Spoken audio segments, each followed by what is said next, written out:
അങ്ങനെ പത്രത്തിലൊരു പരസ്യം കണ്ടു, പത്തനംതിട്ട വോക്കൽ ട്രാക്സ് എന്ന് പറയുന്ന ട്രൂപ്പിലേക്ക് ആളെ ആവശ്യമുണ്ട്, മ്യൂക്രി ആർട്ടിസ്റ്റുകളെ.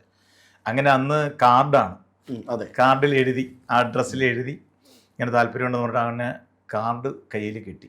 ഇൻ്റർവ്യൂവിന് വിളിച്ചേക്ക് പത്തനംതിട്ട കുമ്പഴ എന്ന് ടൂറിസ്റ്റ് ഹോം, പത്തനംതിട്ട സ്റ്റാൻഡിനടുത്താണ്.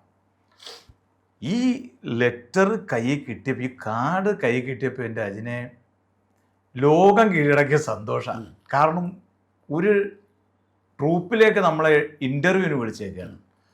ഇത് നമ്മുടെ ഏറ്റവും വലിയ ആഗ്രഹമാണ്. അപ്പം ഞാൻ അവിടെ ചെന്നു, അങ്ങനെ അച്ഛനോടും അമ്മയോടൊക്കെ ചോദിച്ചു, പത്തനംതിട്ട ചെന്നു, ആ ട്രൂപ്പിൽ ചെന്നു, ഇൻ്റർവ്യൂവിന് ചെന്നു.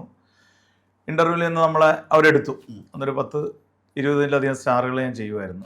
KPS ലളിത ചേച്ചിനെയൊക്കെ ഫസ്റ്റ് ടൈം ചെയ്യണം ഞാനാണ്. ഓക്കെ. സായഞ്ചേട്ടൻ്റെ പാരഡി വ്യസന കോമഡി കോർപ്പറേഷൻ എന്ന കാസറ്റിലൊക്കെ ഉണ്ട്.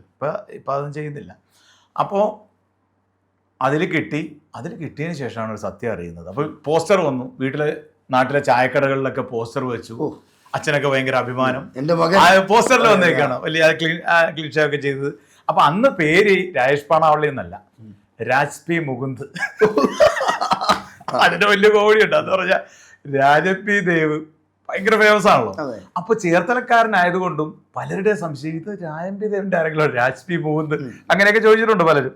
അന്ന് ഞാൻ രാജപി സാറിനെ അനുകരിക്കുകയും ചെയ്യുമായിരുന്നു നന്നായിട്ട്. അപ്പൊ ഈ പോസ്റ്ററൊക്കെ വന്നു. അപ്പൊ വീട്ടിൽ നിന്ന് അങ്ങ് പോകും, പ്രോഗ്രാമിനായിട്ട് ക്യാമ്പിന് പോയി. അവിടെ ചെന്ന് കഴിയുമ്പോഴാണ് ഒരു പരിപാടിയേ ഉള്ളൂ, പിന്നെ പ്രോഗ്രാമില്ല, ആകെ ഒന്നേ ഉള്ളൂ, ഒറ്റ പരിപാടിയേ ഉള്ളൂ.